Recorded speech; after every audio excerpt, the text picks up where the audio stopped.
Okay, let's dive in. We've all been there, haven't we? That really frustrating place where you love someone, you care about them, and you just want them to change something. Mm-hmm. But every single time you try to, nudge them or help them, maybe even pressure them a bit. Honest, yeah, pressure. Right. Pressure, and they just dig their heels in even harder. Could be a spouse and their health, a friend in a rut, maybe someone at work always missing deadlines. Yep, been there, seen that. You give advice, you maybe nag a little, you plead, Yeah. and you think you have good intentions. But what happens? Not change, just resistance, Mm-hmm. resentment. Tension, lots of tension in the relationship. Exactly, that tension. And that tension, that's really the core issue we're going to unpack today. Our mission for this deep dive is to look at a very specific framework. It's research-backed, Okay. and it's about influencing change, real lasting change, by doing something kind of radical, shifting your focus entirely away from them and onto yourself. We're talking about the let them and let me concepts. Let them. And Yeah. And within that, there's this advanced technique, the ABC loop, which shows you precisely how to use influence, not pressure, to spark motivation. Motivation that feels like it came from them. okay, I like that framing. Yeah. Let them sounds like, well, relief, honestly, for the person doing the pushing. It can be. But it also sounds kind of scary, right? Like hands off when you really, really care about what happens. It does feel terrifying at first. Absolutely. Because it means giving up that feeling of control, or maybe the illusion of control. Illusion, yeah. But the research we're drawing on makes this really critical point. We think our pressure comes from a good place, from caring. But the science, it's crystal clear. Pressure doesn't create change. It just creates resistance. Exactly. Every single time. We see it constantly. But why? Why is that link so strong? How does caring turn into pushback so fast? It boils down to some really fundamental human psychology. Survival wiring, almost. We are all deeply hardwired with this innate, non-negotiable need for control. Autonomy. Over our own stuff, our thoughts, our choices. Precisely. Yeah. So when you apply pressure, doesn't matter how nicely you wrap it up, the other person's brain reads it as an attack on that control. It triggers a kind of an internal defense system, fight or flight, basically. And resistance becomes the priority, not change. So, okay, when I feel that wall go up, that frustration, that disconnect, my first instinct is to blame them, their stubbornness. Right. Yes. That's the natural reaction. But if I'm really honest, based on this, Yeah. the tension, the bad feeling, Yeah. it's actually coming from me pushing for control, even if I think I'm just concerned. That's a tough pill to swallow, but yes. Yeah. Essentially, you're unintentionally fighting against their fundamental need for self-determination. Wow. When they feel cornered, they'll push back just to assert their independence. It becomes this silent battle over who's in charge. And the relationship suffers. Always. You're basically forcing them to choose, Yeah. do what you want, or stand their ground, and autonomy usually wins out. Which leads us straight to this foundational truth we have to really internalize before we can even think about influencing anyone. Right. The big one. Adults only change when they feel like changing. When they want to, not when we want them to. Exactly. And for that to happen, they need three things that pressure just obliterates: acceptance, love, and crucially, control over their own choices. Okay. The let them idea, that's the acceptance part. Radical acceptance, really. Accepting them right where they are now, not where you wish they were. You take your expectations off the table. You do. You give them back the reins. You restore their sense of control. And ironically, by giving up control, you actually open the door. For influence, not pressure. Precisely. You stop being the reluctant manager of their life. Okay, I get the let them part. It's about creating space. Uh, So then, where does all that energy go? The energy I was spending on worrying and pushing. now that's the exciting bit. That energy gets channeled into phase 2. Let me. This is where you unlock your positive influence. Right, the constructive part. And we leverage the science of contagion here. This isn't just, feel-good philosophy. Decades of research show we're social animals. We're deeply influenced, inspired even, by the people around us. The sources talk about social contagion. It's a term from Dr. Sherratt, and it just means, basically, behavior spreads. It's contagious. Social contagion. You see that everywhere, especially with like marketing and online trends. Oh, absolutely. Think about when you see someone online just raving about, I don't know, a new protein powder or some fancy golf club. Yeah. They're not usually shouting, "You must buy this." They're just sharing their genuine enthusiasm, showing off the results maybe. And that positive vibe, that pleasure they seem to get from it, It pulls you in. It makes you want it without feeling sold to. Exactly. It bypasses the resistance because it feels like your discovery, and it's not just products. No, it happens with ideas too, right? Like books or movies. Totally. A friend is buzzing about some amazing new book they read. Man. You naturally get curious. Their behavior reading, enjoying it becomes contagious. There was that interesting study mentioned too about the apple on the train. Yeah, fascinating, right? Someone starts crunching on a crisp red apple, and suddenly other people nearby start craving one. Just seeing it, hearing it. It's the visual, the implied pleasure, the sort of healthy signal. It's subconsciously magnetic. Okay, so the first strategy in this let me phase is actually pretty simple on the surface. Model the behavior you want to see. Simple, but not easy. You have to genuinely walk the talk. And this is key, authentically. Right, because you can't like tell your partner to eat salad while you're secretly ordering pizza later. Exactly. You can't complain about your workout and expect them to be inspired. You have to model the healthy eating or the exercise or whatever it is and genuinely seem to enjoy it. Talk about how good you feel, how much energy you have, make it look attractive. The coworker taking the lunch walk example really nailed this, I thought. It shows how that subtle influence works over time. It's perfect. Picture it. Busy office, everyone's slumped over their keyboards, shoving down a sandwich, feeling tired. Right. And then there's this one person every day, no big deal. They just go for a 30-minute walk outside. They leave looking maybe a bit stressed, but they come back. Refreshed, happier, more energy. Exactly. They're not lecturing anyone. They're just living the benefit. And for everyone else stuck inside, seeing that transformation day after day, it creates a contrast in your mind. It does. Over time, that repeated positive signal, the reward, the energy linked to the action, the walk, it starts to register subconsciously. Your brain goes, that looks better than this. It's like a slow burn. It is. Until one day, maybe you're feeling extra stressed, you look outside, and the thought pops into your head, you know what? I should go for a walk. And here's the magic part. You absolutely believe it was your idea. 100%. You feel totally in control of that decision. But really, it was the coworker's consistent, positive example working away in the background. That's the beauty of positive influence. It inspires action from within. It avoids the resistance because there's no external push, just an internal pull. And you can apply that same principle in your relationships. Shift your energy to let me. Focus on being your best, most energized self. Okay, that's a huge mental shift, though. Especially if you're, well, impatient like me. Most of us are. If I start going to the gym, I secretly want my spouse on the treadmill next to me by, like, day 3. I know the feeling. But the science. Mhm. How long does it say we realistically need to stick with this positive modeling before we can expect anything? Yeah, this is where the reality check comes in. Dr. Schuert's work is pretty clear on this. The method works because it's subtle and subconscious, but that means it takes time. Real time. You need to be prepared to give it 6 months. Minimum. 6 months. Wow. 6 months or more of consistently modeling that positive behavior, making it look reasonably easy, maybe even fun, and seeing the results in yourself. That feels like a marathon. Especially if the change is hard, like getting up early to run or sticking to a tight budget. How do you keep going for 6 months without any sign from the other person?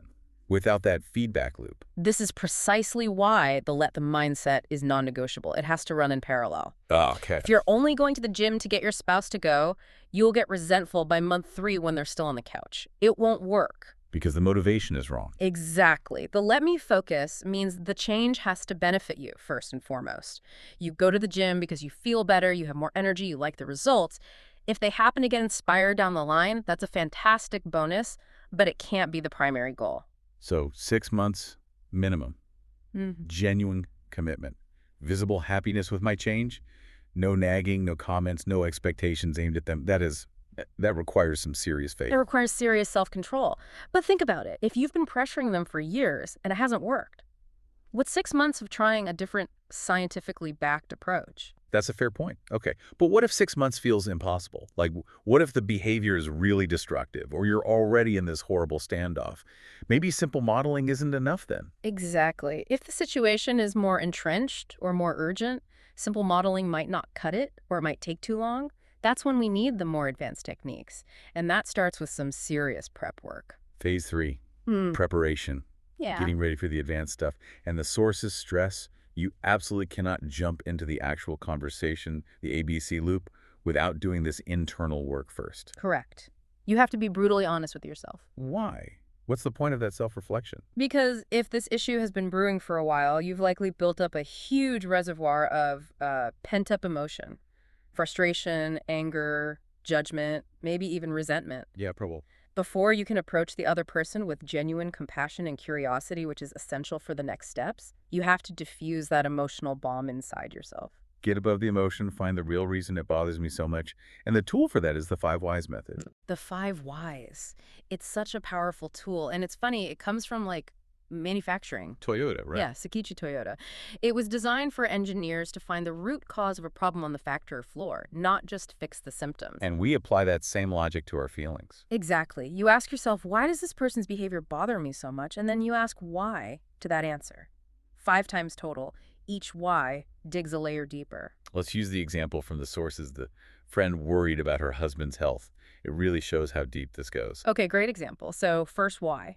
Why does his behavior bother you? Answer. He doesn't seem to care about his health. Okay, that's the surface. Right.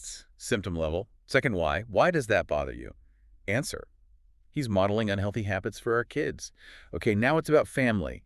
Responsibility. Getting deeper. Third why. Why does that bother you? Answer. It feels like he's ignoring important things for beer and TV. And honestly, it's making him less attractive to me. Ooh, okay. Now we're hitting judgment, relationship dynamics, attraction, getting uncomfortable. Definitely. Fourth why. Why does that bother you? Answer. I think he's being selfish. I don't want him to have a heart attack. He could just exercise. This is fear starting to peek through, masked as anger about selfishness. Right, the fear is underneath the judgment. And then the fifth why, the core. Why does that bother you? Answer. I'm terrified I'll lose him before I have to. Wow. Just hits you, right? Yeah.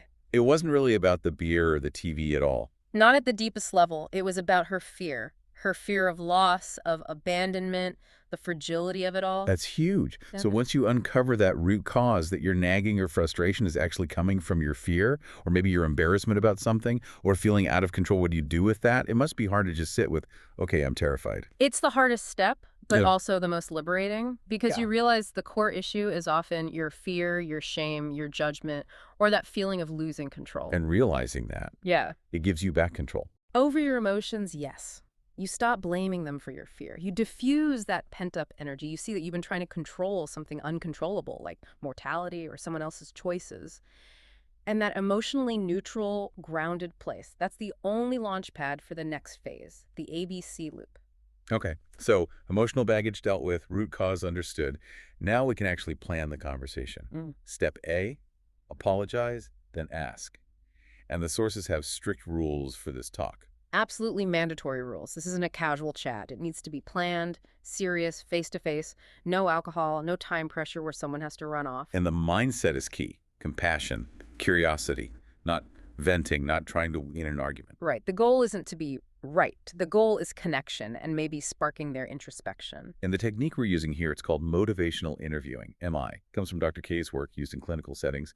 What's the core idea of MI? MI is basically a communication style. It's collaborative, goal-oriented, and it's designed specifically to strengthen a person's own motivation to change. Their own motivation, not ours. Exactly. It's used by doctors, therapists, counselors, because it helps people explore and resolve ambivalence, that feeling of wanting two opposite things at once. Like, I want to be healthy, but man, I love ice cream.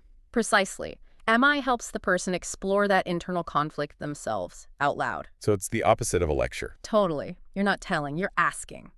Using open-ended questions to get them to talk about the gap between where they are and where they maybe want to be. We call it eliciting change talk. Okay. And how do we start this delicate conversation? You start with the apology.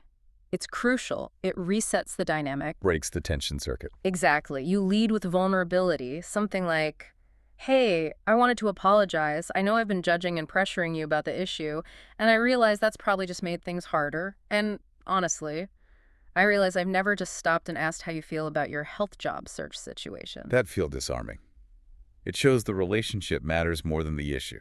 It does. It lowers their defenses right away. Then, once they're maybe a little more open, you move into the MI questions. Start simple. Like, how are you feeling about your health right now? What's the real purpose there? It's an invitation. Simple as that. An invitation for them to check in with themselves, to reflect, without you jumping in.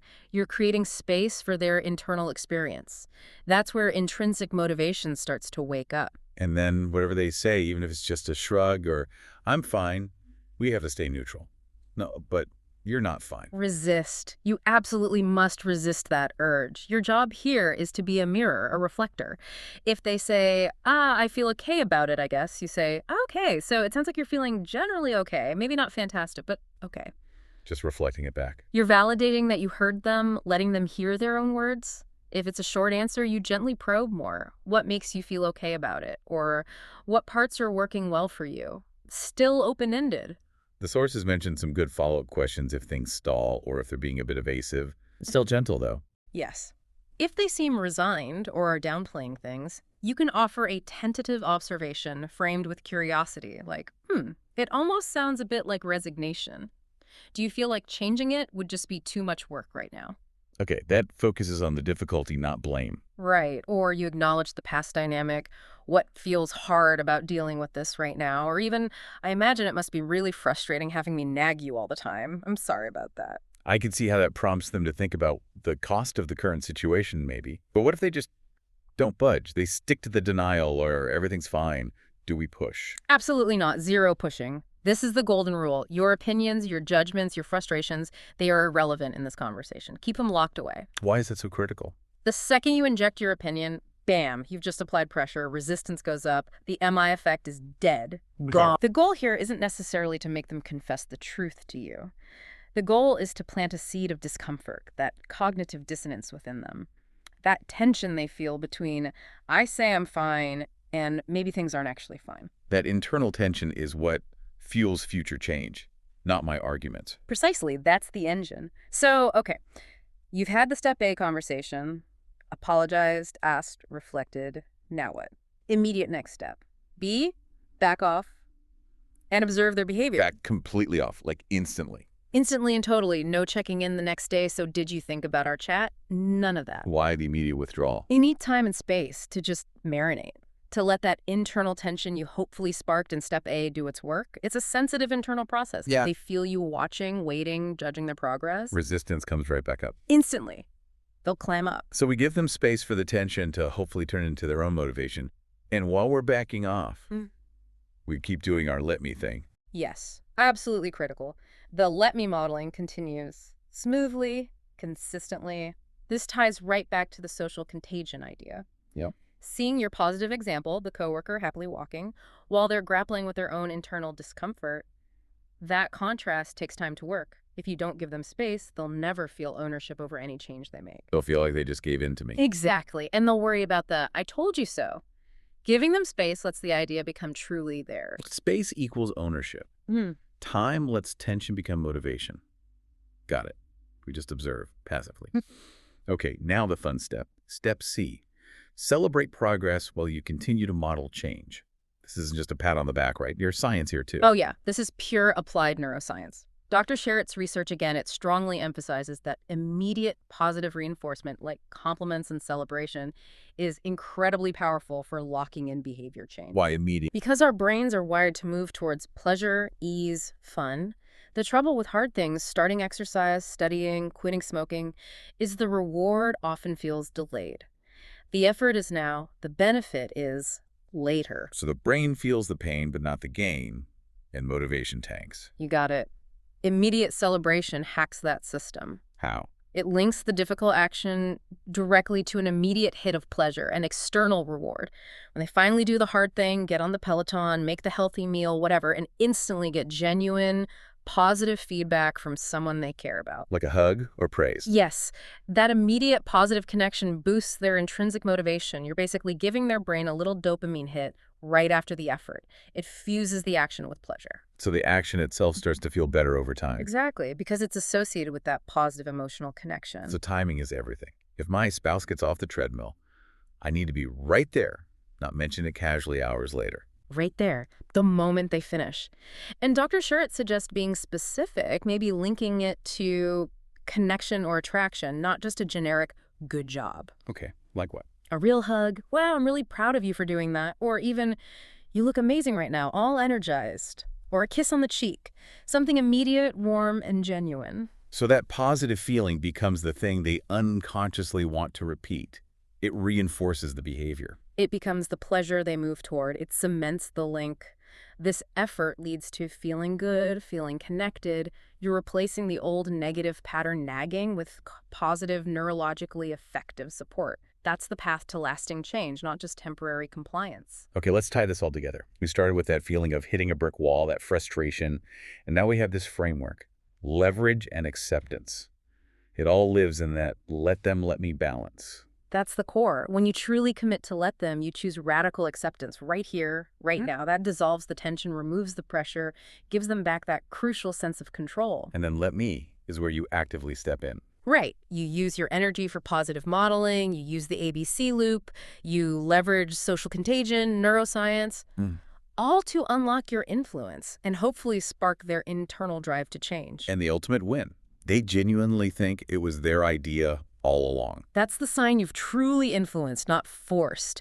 You created the conditions for their motivation to bloom. That's real leadership, real support. But we have to be realistic about the timeline. Always. It could be fast. It could take weeks, months, maybe even years.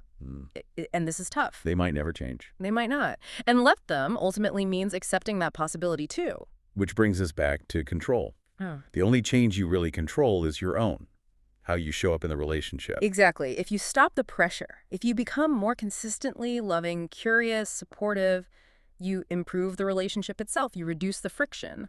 That's a huge win, regardless of what they decide to do. That is the ultimate power you hold. Oh. Okay, but let's address the really difficult scenario. What happens if you do all this? 6 months or more, you do the ABC loop diligently, you model positively, you give space, and nothing. Still no positive change, especially if the behavior is harmful, destructive, spiraling down. Yeah. This is the point where the focus has to shift back entirely to you and your choices. You've done what you can using influence and love. You can't control them, but you control your own boundaries, your own life. Correct. After putting in that sustained effort, the power is now yours to make a different kind of decision. You can choose to accept the situation exactly as it is, including the lack of change and its consequences, truly accept it. Right. Or you have to decide if this lack of change, this ongoing behavior, is fundamentally a deal breaker for your well-being, your happiness, your future. The sources were blunt here. It's unfair to stay in a relationship just to keep complaining about the other person. It really is unfair to them and deeply unfair to yourself. You've tried the most effective, compassionate route to inspire change. If it hasn't worked, you now face a choice based on reality, not hope or pressure. Can you genuinely live with this, or is the situation damaging you? Let adults be adults. Influence positively, accept radically, but ultimately, own your own choices and well-being. That's it. Use your influence wisely, embrace acceptance, and remember that final control always rests with your own actions and decisions. That respects their autonomy, and crucially, it respects your own life. That provides not just a roadmap for influence, but also a clear, self-respecting exit strategy if needed. It shifts the whole thing from feeling like a frustrated victim of someone else's choices to being an empowered influencer and ultimately the architect of your own peace.